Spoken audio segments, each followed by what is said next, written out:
like onto the real meat. I'm going to give you the meat, and I'm going to give it raw. Yes. Star Trek Picard season 3 has wrapped. We have gotten the season finale, and it's nice to be able to talk openly about it, I suppose, because well, I hear that you guys might have seen it, but I don't know, maybe you didn't, through unverified sources. But Hmm. now that it is done, what did you feel? How did you feel that season went? I thought it was good. I thought it was really good. I thought it was a gift. I thought it's a win, like Dave was talking about. Like Terry Metalis pieced back together Star Wars or Star Trek. Oh, Doc Nerd point. Star Trek with like spare parts, with crappy spare parts. Like some of them imported in from Brazil, where you had to you had to do some welding in yourself. You had to galvanize some stuff. Sorry, getting all parts on you, but like you had to make it work with severe restrictions and next to no budget. So we had no business getting something that good. Is it the greatest thing ever made? Is it as good as Star Trek 6 or Star Trek 2 or all good things? No, of course not.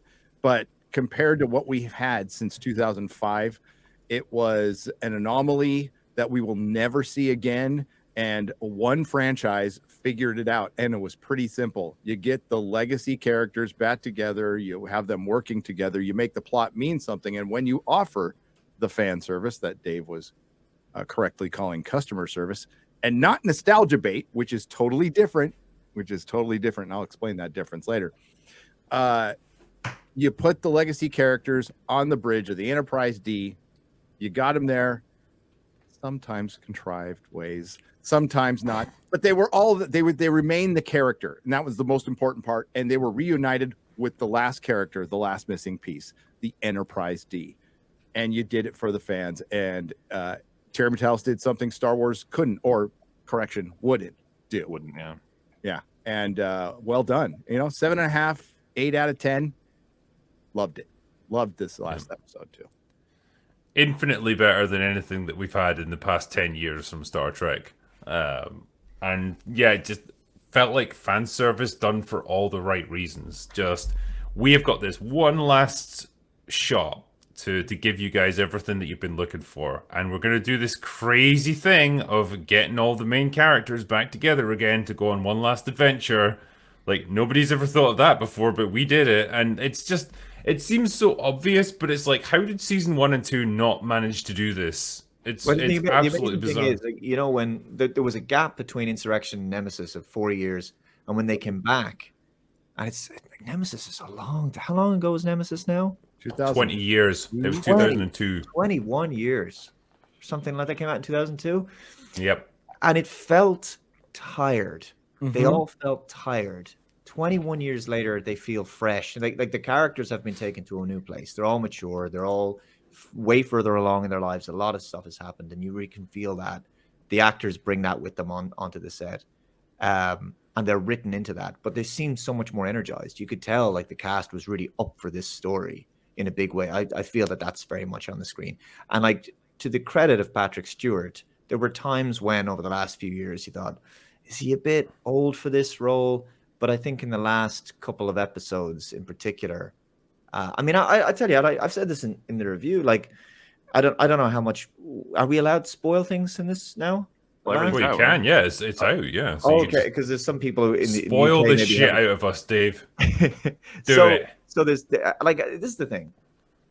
I never found, usually I never, in classic Trek, I mean the 80s, 90s Trek, I never found Star Trek something that would move me to tears, right?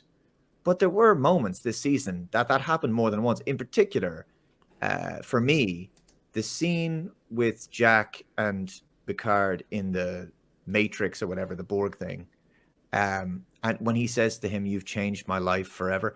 Every time I've watched this episode like a dozen times now at this point over the last 3 months, that every time I see that, I well up. I think of my dad or my parents, whatever, every single time. So whatever Terry's magic formula is, he really knows these characters. He knows this very well, and he knows all of the sort of buttons to press that were never pressed for the life of these characters that we've known them. and he's gone to a place that I think just maybe wasn't possible, or television didn't go there in the 80s and 90s. I don't know. But it was definitely something very, very special. I agree. I think, yeah, when you talk about like how Nemesis was tired, like everyone seemed tired, I think that was coming to the end of that Rick Berman era of Star Trek, and that was just all the people behind the scenes had been working on this shit for the past like 10, 15 years, and they were just burned out. Like they had run out of creative ideas, they'd run out of like new directions to explore. Probably even the cast were tired of doing these like dumb action movies in space that were like so tonally removed from TNG. You can understand why everything just felt a bit played out and tired, and they needed that break, that rest. And so when you come back to them 20 years later, yeah, there's an element of, well, I haven't done a huge amount in my career over the past 20 years, so I'm really excited to play this character again because it's like the biggest thing I've done in my whole life. So there's an element of that, and I don't begrudge them that in this list, and it's nice that everyone seems invested in it. And there's also the element of just having a new production team behind it, a new director, new writers, like people who are coming at it fresh. They've got new ideas. And so all of those things working in tandem just gives you this real sense of like all that was old is new again. And I appreciate that about this season. Yeah, and distance will provide distance from something you were like knee deep in for a long time and maybe didn't appreciate fully. And time will make you a little more grateful, especially if your career, I don't know, that was the peak of your career. And I'm sure a lot of them thought they would go off to do other things and didn't realize that, oh, I became an actor to make money acting. And I had one of the most secure jobs in acting. It makes you appreciate it a little more. Even William Shatner had to come to that realization at one time. And that's when he eventually embraced Captain Kirk a long, long time ago, because he didn't. At first, time can do that to you, and you can see it, and the chemistry's there because this is an ensemble show. It was never supposed to be Picard slowly dying. I mean, what he went through in what season 1 and 2 of Picard, which they're not canon to this. I don't count them. They're complete garbage. They could have been answered in one line that we hear in this show, Dave, where he goes, "I just was waiting on that vineyard to die." That's what he said. So I'm like, oh, well, that's all you needed for season 1 and 2. It was just waiting. It could have been like, and I was so bored and depressed. I took so many psychedelics, and then it could have been like, that explains everything. I dropped so many shroom. I imagine if a girl came to my house, she was the key to everything, and they banned synths, and that shit was good. Oh, that's the key difference, though. When you look at season 1 of Picard in particular, it just very much felt like he was a stepping stone for the bigger storyline, which was all about Soji and Daj and God knows what else, and all their stupid like tentacle robot things. Like he was just there to facilitate that. And when you get to this season, it's like, nope. This is just a straight up story of like an old crew of veterans going on one last adventure, one last hurrah to save the galaxy one last time. It's Star Trek: The Undiscovered Country in TV form. That's really what this is, and it's got all the same like nostalgia and wistful looking back over past glories and stuff, and it does it just as well. I think it does real justice to these characters. But let me nitpick something here now.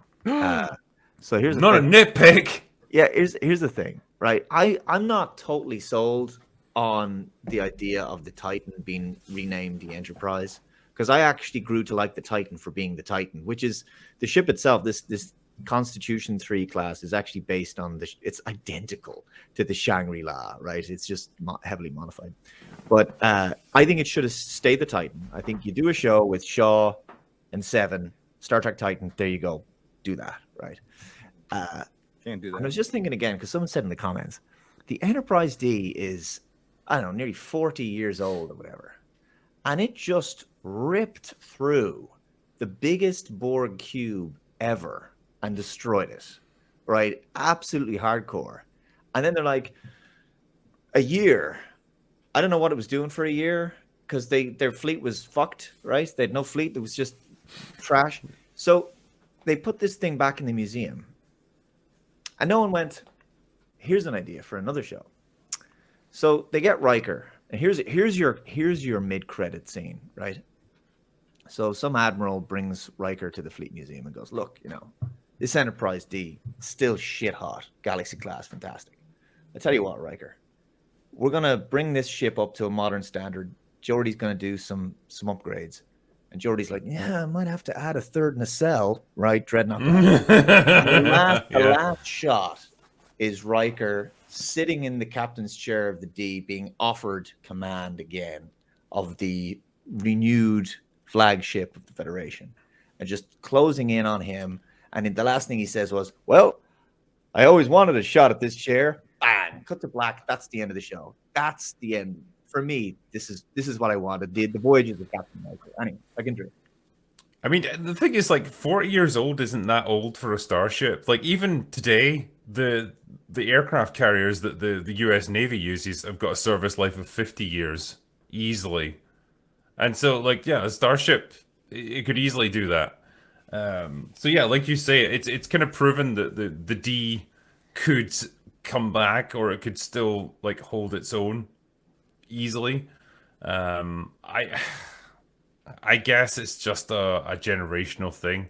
I hate to use the word generations here, but even Jonathan Frakes is like in his 70s now. Yeah. It's like, really, how much longer can he keep doing this? Realistically, commit to a 10-year season.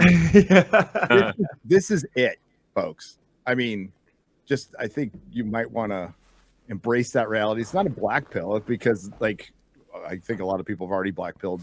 But everything's gonna get terrible from here on out.